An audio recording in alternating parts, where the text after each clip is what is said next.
Labas, nuostabusios moteris. Mano nebereikalo šiandien suknelė, štai su tokia aura, nes nuostabi, šviesios auros, nežinau kaip pristatyti, vaikščiojanti tokia mano enciklopedija Danutė Januškienė, kas ją pažįsta, 80 metų moteris, prigimtinio kvėpavimo autorė.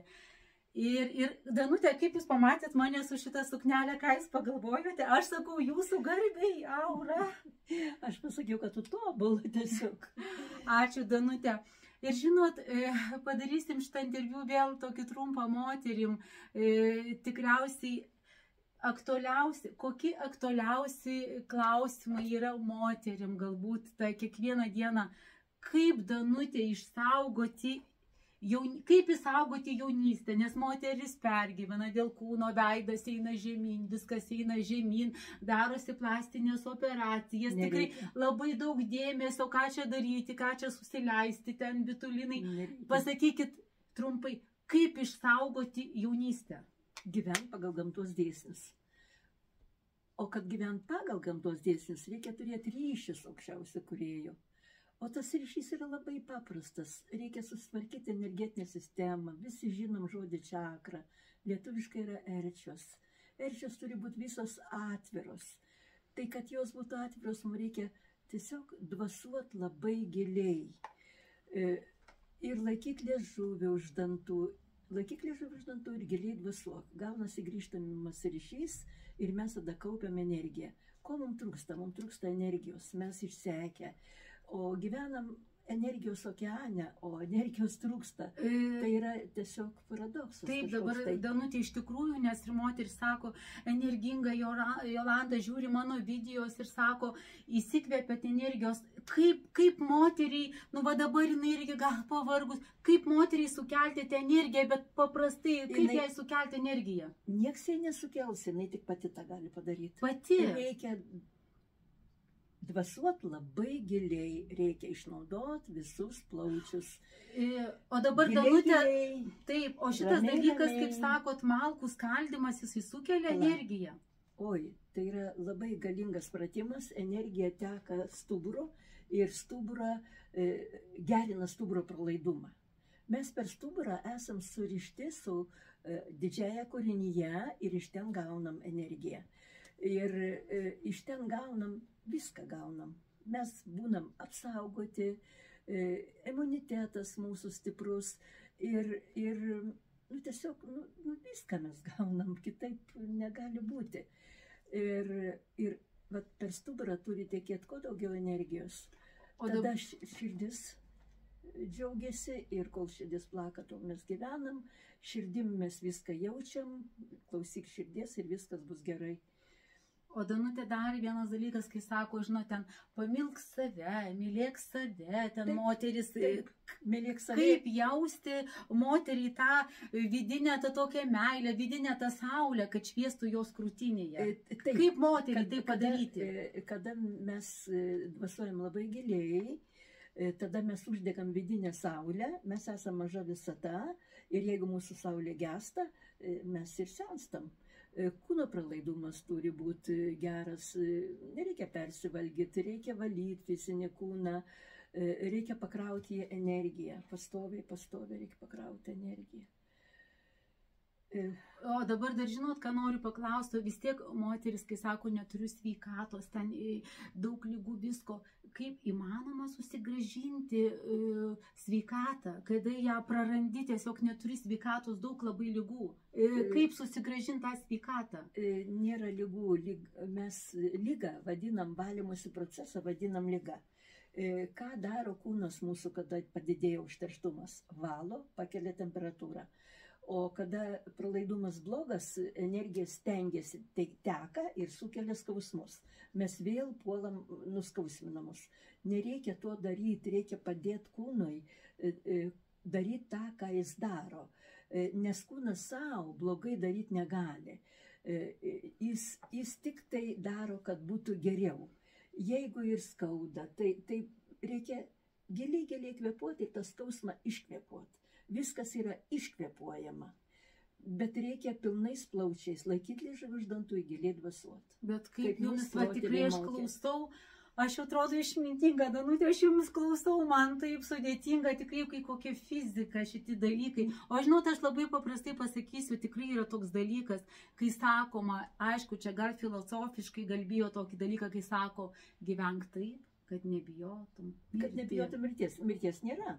Yra tik tai formos pakeitimas. Mes ten išeinam ir tobulėjam toliau. O jeigu mes išeinam sukriošę, ten irgi bus blogai. Šventas Petras pasakė Biblijoje, kad jeigu čia blogai, tai ir ten bus blogai.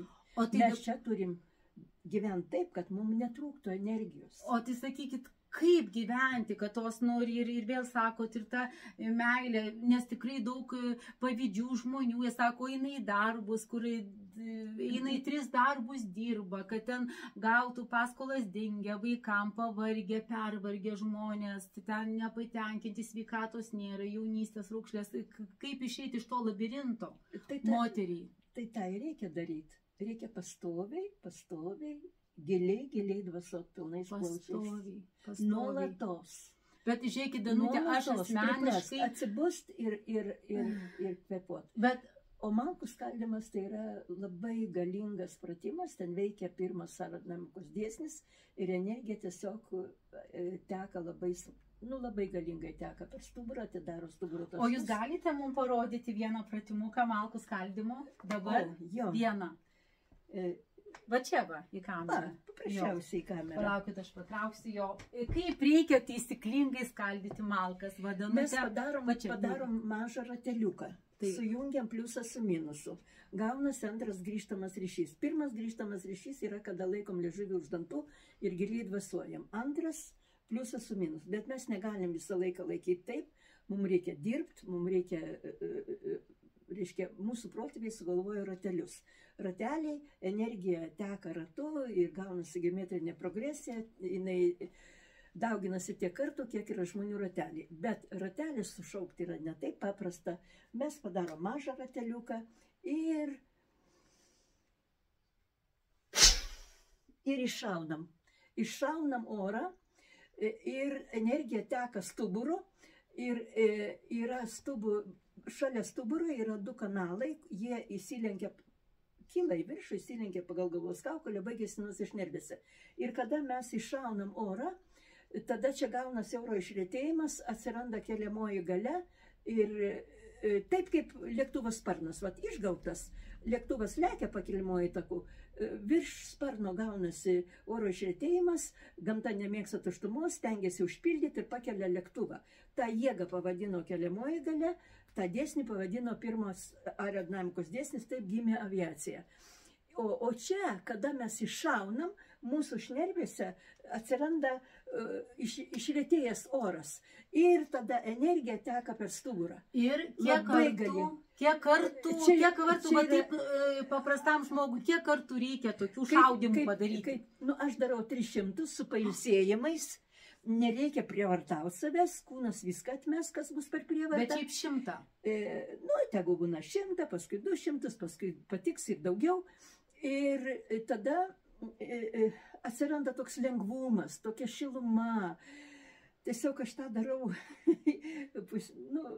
apsinuoginus. Bet jūs tikrai, Danutė, tokia šviesi, tokia nuostabi moteris. Ir tas pratimas tiesiog, taip atgaivina, jis pabudina, jis įžemina labai stipriai. O visą dieną tą įžeminimą reikia palaikyti, kad jisai nedingtų. Tada mes laikom liežuvį iš dantų, giliai dvasuojam. Ir tokia pakili, tokia gera nuotaika būna, visai, esi kūrėjas, tą dieną esi kūrėjas. Aš, Danutė, kuri save. Jo, atsiprašau, žinot kas, kaip mes susipažinom dėl malkų skaldimo pirmą kartą, nežinau, prieš kiek čia buvo daug metų, ir mes tokios sustojom, tokios frozės, tokios ten buvo tokia stovykla moterų, ir man taip kažkaip keistai, bet suprantat, atrodo malkų skaldimas, bet kuo toliau, aš tuo labiau šitą priimu pratimą kaip sąmoningumai ir aš turiu galimybių, žinokit, domiuosi, ir ten tie japonai, ir ten kinai šitą, jie kitaip ten daro, bet aš pastebėjau, kad lygiai tos pačios technikos. Ir aš dabar pradėjau šitą pratimą irgi, žinokit, taip sąmoningai, visą kūną, dabar žiūriu kaip į tą mankštą. Ir kaip sakyt, paskaltai 100 kartų padarai, aš jaučiu, įsivaizduoti, rankos keliasi, krūtinės lasta didėja, netgi pilvo presas, visi raumenys, tai dar įsižemini, tokia jėga. Taip. Čia yra pati didžiausia, galima sakyti, nieko iš mankštų negalima daryti sporto klube, šitą padarėjai sąmoningai ir viskas. Reikia energiją varinėti kūno viduj. Ne patį kūną varinėti visą kūną ir varginti širdį, bet energiją viduj kūno varinėti. O čia jeigu būna stuburo skausmai ir žmogus negali susilenkti, tai tada sakau, nu, vat, stalas yra ant stalo, pasiremkit, alkūnėm pakelkit, reiškia, ir va tą daryti tiesiog. Alkūnėm atsirėmus, o paskui stuburas praeis.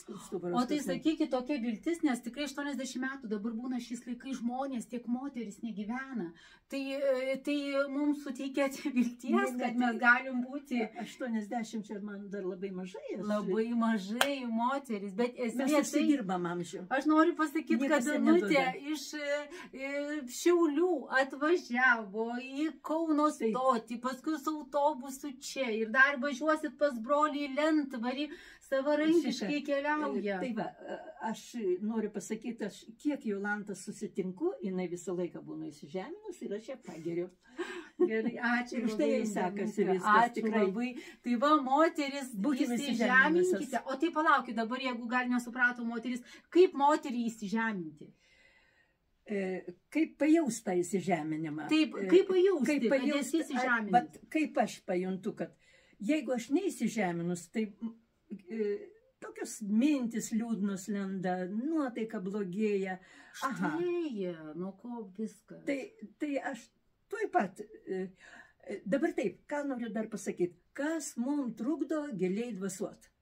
2 rankos iš viršaus legia 3 kg ar 4, iš apačios diafragmą spaudžia sėdėjimas, pilnas pilvas prikištas, raumenys susipalaiduoja tik naktį. Tai va tas rankas kur nors padėt, va šitaip, kad krūtinė būtų laisva, kad galėtumėm dvasuot ir pilvu, ir krūtinę.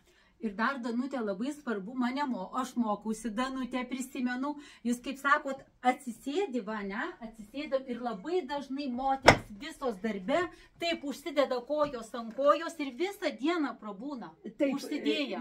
Pasakykit trumpai. Kada sukryžminam rankas arba sukryžminam kojas, įsižeminimo nebelieka. O jeigu sėdim lotoso pozoj, tai ne tik įsižeminimo, bet pagrindinė kaulų masė yra išimta iš apyvartos. Ir budistai dažnai serga kaulų ligom, o tą patvirtina mūsų Jurga Ivanauskaitė, mirė nuo kaulo vėžio. Taip, mes tikrai... Negalima sėdėti lotoso pozą. Dar kokia yra klaida iš rytų ateina, tai liepia iškvėpti per burną.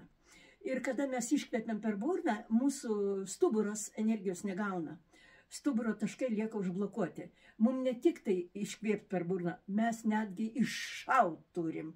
O jau iššaut, tai čia yra atskiras laikas. Rytinė mankšta, taip pusvalandį, nepagailėti laiko savo, mylėti save reikia. Ir padaryti va tą rytinę mankštą, va tą malkų skaldymą padaryti. Tai tikrai gyvenimas keisis. Ir kviečiu, kas norite šito dvasingumo, sąmoningumo kelių, yra knyga, galima įsigyti pas mane, parašykite, o mes tikrai su Danute, duokit 5, mes tikrai pavasarį suvesime renginį vėl, bet tikrai daug galingesnį, atgimusi naujai, tai bus kūno ir suknelės gale. Linkėjimai visoms, tai žiūrėkit, pasirodykit iš arčiau. Kūrybingai turim rengtis mes irgi. Iki, būkime energingos, sveikos, jaunatviškos ir, kai sakau, ne per baliukus, esmė yra kiekvieną dieną, kiekvieną rytą atgimstame mes naujai. Taip, taip. Naktį mirštam maža mirtimi, dieną turim atgimti. Tai ir atgimkime kiekvieną rytą. Kiekvieną rytą skaldykim malkas. Iki.